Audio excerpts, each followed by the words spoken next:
Salut, c'est Seb. Aujourd'hui, on va parler d'audience, on va parler de psychologie du client et de l'utilisateur, on va parler de ciblage et du concept de personas. Alors les personas, c'est quoi? C'est ton profil de client type. Et ton persona, c'est donc de bien définir son client cible, d'arriver à penser comme ses clients, c'est quelque chose d'hyper important, notamment c'est la base de toute ta stratégie digitale, que ça soit dans les envois de emailing, dans le choix de ta stratégie de contenu, dans le choix du design de tes sites, dans le choix des sujets de ton titre, de l'email et encore plus dans les ciblages des campagnes Facebook, tu es forcément obligé de penser comme tes clients, de savoir quels sont tes différents types de clients et quelle que soit ton entreprise, alors à moins que tu travailles vraiment sur une espèce de micro-niche et tant mieux, sinon il faut vraiment essayer, voilà, d'essayer de voir dans ta masse de clients ou dans ta masse de prospects comment tu pourrais définir les classer en fait comme par groupe. Pour te faire une petite métaphore, aujourd'hui ça va être la vidéo métaphore quoi. Pour te faire une petite métaphore, c'est comme si tu mettais tous tes prospects et tes clients tu invitais tous tes prospects et tes clients dans une soirée, que tu qu'il y avait un buffet et que tu les laissais parler entre eux et de manière naturelle, des groupes vont se former. Alors des groupes qui vont être formés par affinité et du coup voilà, ces groupes-là pourraient en gros définir un peu tes personas. Donc aujourd'hui, ce qui est génial, c'est que tu peux personnaliser chaque interaction avec tes clients et chaque interaction avec différents types de clients. Et alors, pour faire vraiment simple, au final, le ciblage, c'est exactement comme la drague. Alors, je vais te démontrer par A plus B que en fait, c'est pas, quand tu y penses, c'est vraiment ce qu'il y a de plus évident, mais qu'on ne met pas, on ne met pas, je sais que nous, au départ, on avait du mal à le mettre, qu'avec les clients avec lesquels on accompagne, ils avaient du mal justement à mettre un peu ce concept en application, au jour le jour dans les stratégies pour développer justement leur business. Le but, c'est que, mets-toi, on va prendre une petite mise en situation. Tu vas pas draguer tes célibataires, tu vas pas draguer de la même manière une avocate fan d'équitation qu'une prof de yoga passionnée de peinture ou qu'une ingénieure en je sais pas quoi ou qu'une neuroscientifique par exemple, neuroscientifique passionnée de sport extrême. Tu es bien d'accord que ces trois types de femmes là, si ton objectif c'est de construire une relation avec elles, d'essayer de les rencontrer, blablabla, tu vas pas les aborder de la même manière. Si tu les invites au resto, tu vas pas les inviter dans le même resto. Si tu les invites chez toi, tu vas pas leur faire leur préparer le même plat. Tu vas pas mettre la même musique. Tu vas pas mettre les mêmes odeurs. Tu vas pas engager la conversation de la même manière. Tu vas pas présenter de la même manière. Mais au final, la prospection, c'est exactement ça. Le ciblage, c'est exactement ça. Quand tu fais ton emailing, quand tu ponds tes contenus, quand tu configures tes campagnes Facebook, c'est exactement ça. Mais ça va même plus loin. Là, j'ai regardé sur le nombre de j'ai regardé un petit peu les stats, les analytics sur YouTube. On est 93,6% des abonnés sont des mecs. Donc la métaphore va encore plus te parler à toi. En clair, ce qui est génial, c'est qu'aujourd'hui, il faut que tu vois tes ciblages et ta prospection, notamment Facebook, c'est un outil génial comme ça, comme étant un petit peu le adopte un mec. Comme si tu étais sur adopte un mec et que ton but et que vendre était égal à obtenir un rendez-vous avec une nénette. Sur adopte un mec, alors ça a été notre sujet avec mon premier associé John. On était juste passionnés sur adopte un mec pour essayer de comprendre un petit peu les mécanismes. On s'était même fait un challenge d'essayer de trouver quels étaient les messages qui marchaient le mieux. Et pour ça, on s'était créé une fiche nénette en fait du côté adopte qui correspondait plus ou moins au type de femme qu'on recherchait et on l'a mis en place et on a attendu en grand une semaine et on a agrégé, si tu veux, tous les messages que les mecs nous envoyaient pour essayer de voir justement quelles étaient leurs techniques d'approche et d'où d'en déduire du coup comment on pouvait se positionner et du coup innover dans la manière d'aborder les personnes. Mais sur ça, pour revenir un petit peu sur la partie ciblage et notamment si tu lances des campagnes Facebook sur Adopt, et c'est à peu près la même chose justement sur les campagnes, il y a ceux qui vont faire une recherche. Donc voilà, je cherche tel type de nana qui habite à moins de 20 km de chez moi.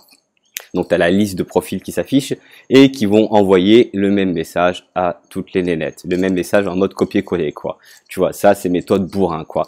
La méthode un peu plus subtile, c'est de te dire bon ok, je vais faire ma recherche mais je vais quand même la plus naturelle quoi, aller voir le profil, regarder un petit peu ses centres d'intérêt pour justement essayer que ma première interaction, mon premier message soit quelque chose justement qui qui la match un petit peu, tu vois, où bah elle a compris aussi que bah je la comprenais, que j'ai pris le temps d'aller voir son profil et du coup voilà que je veux personnaliser un petit peu mon approche quoi. C'est pas en mode bref en mode chinois où j'envoie, je fais pomme C, et je vois en clair, j'envoie. C'est comme si tu allais pêcher et que t'envoyais des lignes de tous les côtés en te disant bon bah je verrai bien ce que je vais pêcher, versus de me dire bon bah voilà je vais pêcher, j'allais dire je vais pêcher le thon, mais bon ça aurait été une mauvaise métaphore quoi. Mais bon je vais pêcher, faire de la pêche au gros, donc du coup je vais prendre tel ou tel type de canne, je vais prendre tel ou tel type de ligne, je vais prendre tel ou tel type d'hameçon, je vais prendre tel ou tel type de bateau, c'est là exactement la même chose. Et c'est ce qui est génial justement au niveau des ciblages, c'est que tu peux en fait en personnalisant le truc, si on revient toujours sur la même métaphore du coup de mon avocate passionnée d'équitation, l'avocate passionnée d'équitation, enfin les trois en fait si tu veux, les trois typologies de femmes dont je t'ai parlé sont trois potentiellement types de femmes qui pourraient intéresser un seul homme. Par contre, tu vois bien que ces trois différents types de femmes-là, pour essayer de décrocher ton premier rendez-vous, le premier message que tu vas leur envoyer, ou même la première soirée que tu vas passer avec elle, va être radicalement différente. Même si l'objectif est le même pour toi, donc comme si toi tu étais encore le produit que tu devais vendre, quoi. D'ailleurs c'est un petit peu le principe d'Adopte un mec, mais tu vas du coup moduler, alors on peut appeler ça du packaging ou du marketing si tu veux, même si nous on tend à, voilà, avec Nico et au sein des 400 coups, de se dire que à partir du moment où tu as un bon produit, t'as pas forcément besoin d'avoir beaucoup de marketing dessus, quoi. T'as juste besoin de faire rencontrer ton produit avec ton offre. Et ça, justement, c'est juste génial aussi ce parallèle-là sur les sites de rencontres, parce que sur les sites de rencontres, alors quand je revenais sur ma petite histoire où on était avec mon ancien associé, lui était blond, vraiment le beau gosse par excellence, quoi. C'est-à-dire qu'avec sa photo, il faisait tomber n'importe quel type de nénette, quoi. Donc c'était sur le challenge, c'était un peu plus compliqué sur moi et du coup je pouvais pas forcément jouer sur la partie photo. Je vais plus jouer du coup sur la partie analyse, essayer de comprendre le profil, essayer de trouver le petit truc qui va faire soit sourire, soit grincer selon la typologie de personne dessus et du coup plus rentrer dans une approche psychologique. Et c'est exactement pareil pour tes ciblages, c'est exactement pareil pour ta prospection. Sauf que là, chacun de tes prospects, tu peux aller sur les profils Facebook, tu peux regarder sur les groupes. On a des outils d'ailleurs, on a sorti une formation qui est comprendre et définir et construire ses personas, qui est une formation dont le but est vraiment d'essayer de, on a mis en place des templates, en fait si tu veux c'est des petits modèles que tu remplis, qu'on remplit ensemble et qui te permet vraiment de définir quels sont tes profils de clients types, ce qu'ils aiment, ce qu'ils lisent, ce qu'ils pensent, quelles sont vraiment leurs histoires. On a même créé une carte d'empathie, c'est-à-dire en clair comment tu peux te mettre dans la tête du client, comment tu peux essayer justement de penser comme lui, d'entendre ce qu'il entend, de voir ce qu'il voit, d'écouter justement ce qu'il écoute, parce que tous ces éléments-là, à partir du moment où tu les intègres, ça sera beaucoup plus simple pour pouvoir faire passer ton message.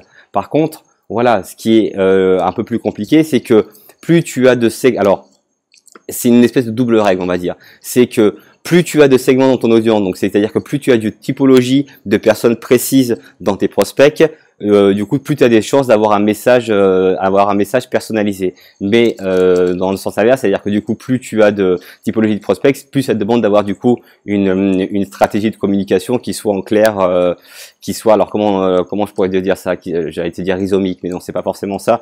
C'est comme si tu as, oui c'est un peu ça, rhizomique, c'est ce qui est en forme de réseau. Mais si tu veux, tu vas avoir un tronc de communication, une grosse ligne de communication qui va communiquer sur tes valeurs, qui va communiquer sur ton capital humain, chose sur lesquelles on a fait pas mal de vidéos que tu pourras aller voir sur notre chaîne YouTube TV pour les 400 coups.school, mais pour aller vendre tes produits, pour des actions qui sont vraiment des actions commando, comme une offre, un lancement de produit ou une campagne de fidélisation ou à la limite une offre promotionnelle, enfin sur des actions dont le but est vraiment de vendre, c'est là, à ce moment-là, qu'il faut justement rentrer vraiment dans la tête du client pour essayer de comprendre sa psychologie, pour essayer justement d'identifier ses besoins, pour essayer au mieux de rendre, en fait, de lui faire comprendre que ton produit ou ton service ou toi, tu es là pour résoudre un problème qu'il rencontre et que tu sais que justement ton produit va le résoudre parce que tu es comme lui, que ce problème-là, tu le comprends. Et à partir du moment, et la confiance, elle vient de ça, à partir du moment où il y a de la confiance et qu'il y a aussi de l'empathie, il faut que tu fasses preuve d'empathie.